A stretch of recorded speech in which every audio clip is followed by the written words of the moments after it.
Pozdravljeni v novi epizodi. Danes bomo govorili o posebej vroči temi in to je savnanje. Kar pojdite z menoj.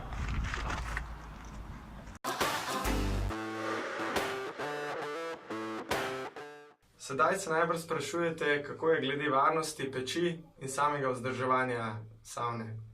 Za samo peč ni problema. Peč je ognjevarna.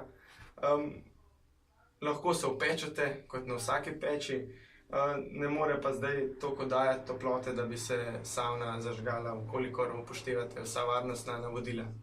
Finska savna ima povprečno tam nekje 90 stopinj Celzija. Vlaga je tam nekje 10 do 15, spet odvisno, koliko gor polivamo.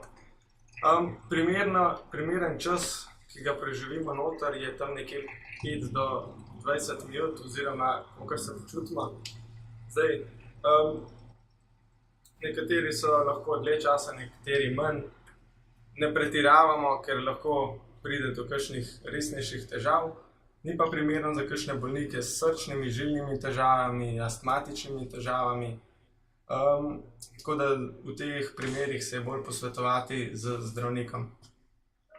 Kar se pa tiče vzdrževanja, je za savno najboljše, da ko se nehamo savnati, da tisto vlago, ki je noter, spravimo ven, ker za les je najboljše, da ko je navlažen, da se tudi posuši, in s tem podaljšamo uporabno in življenjsko dobo same savne. Za več informacij o savnah, vročih kadeh in na splošno izdelkih za razvajanje si lahko ogledate na naši spletni strani hrvat.net pod izdelki za razvajanje. Hvala, ker ste bili z nami in nasvidenje naslednjič.